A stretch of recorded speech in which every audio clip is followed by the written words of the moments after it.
Pour commencer, nous allons remettre le premier prix de la soirée, qui est le prix des Bouches-du-Rhône, des trophées des transitions de la RSE. Et pour cela, j'appelle Marie-Pierre Collin, responsable communication et RSE de Provepharm, à venir me rejoindre, et Cher Ndiaye, business developer sciences humaines et sociales de la CISAM, la Cité d'innovation des savoirs d'Aix-Marseille Université, à venir nous rejoindre.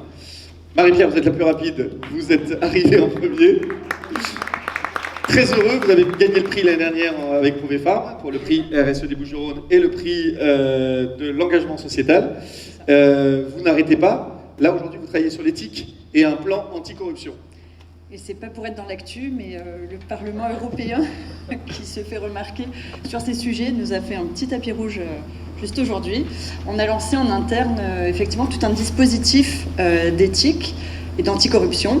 On n'est pas forcé à le faire, c'est une démarche vraiment volontaire de la direction et des collaborateurs qui suivent le mouvement pour essayer d'anticiper les réglementations et pour formaliser des choses qui sont déjà établies chez nous et qu'on veut valoriser et vraiment intégrer dans les process, dans les procédures de travail pour justement être conforme autant que possible dans notre façon de travailler avec notre écosystème, nos partenaires, nos fournisseurs et avoir toujours cette envie d'améliorer tout ce qu'on peut mettre en place en interne et que ça soit valorisé auprès de tous. Et concrètement, si vous aviez une action à proposer aux chefs d'entreprise qui sont présents, qui n'ont pas encore travaillé sur ces sujets-là, ils commencent par quoi? Par faire un état des lieux et une matrice des risques, toujours, pour essayer de voir vraiment où sont les principaux risques et adapter tout le dispositif qui est mis en place à son entreprise et pas prendre des choses forcément sur étagère, s'inspirer toujours, mais essayer d'être accompagné de toute façon par des experts qui nous mettent sur la bonne voie et qui nous permettent de développer vraiment des actions qui sont pertinentes pour le secteur d'activité de l'entreprise. Et notre travail à nous, c'est quand on repère une entreprise qui fait ce travail-là et que d'autres entreprises voudraient s'y mettre, nous, on pourra créer le matching entre vous pour justement avancer ensemble. Merci Marie-Pierre. Cher, on a développé un partenariat pour être la caisse de résonance des chercheurs, des laboratoires et des startups d'Aix-Marseille Université grâce à vous. Quel sens ça a, ce partenariat pour vous, et qu'est-ce que vous y attendez? Ce partenariat, c'est notre raison d'être. Parce que sur le territoire, nous, notre engagement, c'est de faire en sorte que les entreprises puissent être accompagnées depuis l'idée de création d'une entreprise jusqu'à la mise sur le marché de leurs produits. Et cet accompagnement, ça passe par un certain nombre de soutiens. Donc, qui sont des soutiens institutionnels, mais qui sont surtout des soutiens avec des experts qui les accompagnent, notamment en termes de développement de solutions, en termes de création, et puis en termes de recrutement aussi de ressources humaines avec des compétences de très haut niveau. Et ensemble, on va vous présenter tout au long de l'année des chercheurs, des laboratoires, des startups qui grandissent, qui ont des choses à vous proposer à travers d'événementiels et du networking qu'on organisera. Eh bien, il est temps de découvrir quel est le premier prix des transitions de la RSE des Bouches-du-Rhône. Et normalement, c'est là que l'hôtesse apporte, voilà, le trophée et l'enveloppe. Qui va ouvrir l'enveloppe? Allez, c'est Marie-Pierre.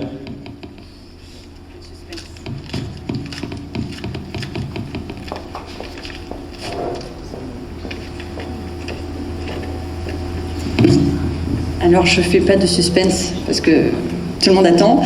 Le premier prix des transitions et de la RSE des Bouches-du-Rhône est remis à Fatec. Le groupe Fatec. J'appelle le PDG de Fatec à venir me rejoindre. On va voir tout de suite que fait Fatec. Bonjour, nous sommes ici devant le siège de Fatec Group à l'Estac. Fatec est un gestionnaire de flotte de véhicules qui commande, entretient des matériels roulants pour des collectivités ou des entreprises. Ma plus grande motivation quand je vais dans l'entreprise, ce sont les relations avec les salariés. Quand j'ai repris Fatec, il y a 10 ans, il y avait 40 personnes. Aujourd'hui, nous sommes 170. Pour réaliser cette croissance, il faut aller au-delà du « ça va », un petit peu superficiel. Ce qui marche très bien, c'est d'inviter tous les salariés, chacun à leur tour, pour un petit déjeuner, pour faire connaissance, pour partager nos histoires de vie, nos expériences, nos envies.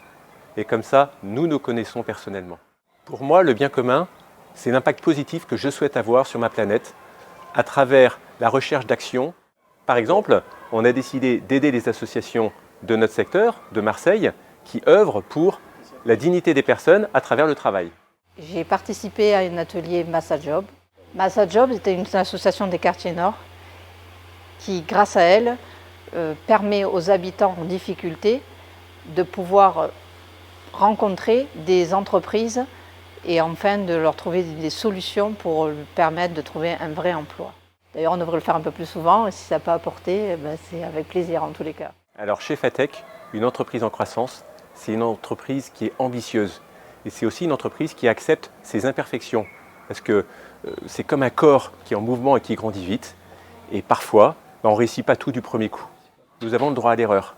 Nous devons avoir plus de réussite que d'échecs. Nous voulons créer de la valeur et la partager avec nos salariés. Chez Fatec, un tiers des salariés ont souhaité devenir actionnaires de leur entreprise en investissant. Notre formation se décline en 70 heures par salarié et par an. Chacun de nos salariés a un jour de formation interne ou externe par mois. Ça peut être des formations techniques ou des formations sur le management. Nous gérons plus de 120 000 véhicules qui ont des impacts CO2 et matière qui sont incroyables. Pour aider nos clients, il faut d'abord nous transformer chez Fatec et être exemplaires. Je suis ici pour faire vivre la raison d'être de la société, qui est d'agir pour une mobilité responsable et de viser le bien commun. Concrètement, ça veut dire qu'on accompagne nos clients dans leur transition énergétique et vers une mobilité plus responsable. En parallèle, on agit aussi en interne sur les déplacements de nos collaborateurs en réalisant notre propre plan de mobilité, une manière de tester en interne ce qu'on recommande à nos clients. Chez Fatec, nous avons structuré notre gouvernance avec un comité stratégique qui réunit des experts indépendants qui sont là pour nous aider à pérenniser l'entreprise, à monter le niveau de jeu. Le premier thème est toujours nos indicateurs RSE. Le deuxième comité, c'est le comité RSE qui englobe 8 personnes, dont un représentant de notre CSE.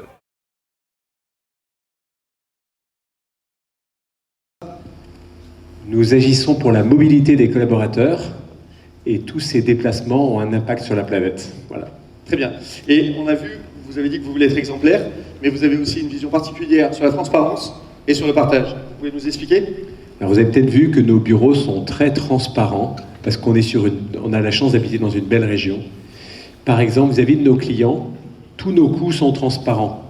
On va facturer un coût d'entretien au réel et notre client va savoir exactement combien lui coûte la prestation Fatec. Avec nos fournisseurs aussi, on est transparent. Par exemple, quand un fournisseur nous donne une remise, elle bénéficie intégralement au client. Avec nos salariés, on est transparent. Nos grilles de salaire sont transparentes. Elles sont naturellement associées à des grilles de compétences. Et puis on est tellement transparent que nos salariés qui veulent devenir actionnaires, vous l'avez vu, peuvent devenir actionnaires. Voilà. Très bien. Et sur le partage ? Alors, on se fixe un objectif de résultat parce qu'on a besoin de résultats. C'est comme l'oxygène qui permet au corps de vivre et donc d'assurer la pérennité de l'entreprise. Et puis certaines années, on arrive à dépasser notre résultat. À ce moment-là, ça nous a semblé juste de réinvestir, ce qui est au-delà de notre objectif, de réinvestir dans de la formation, dans du pouvoir d'achat, dans des recrutements, parce qu'on n'a pas besoin de dépasser notre résultat. Voilà. Très bien, merci beaucoup. Venez au milieu.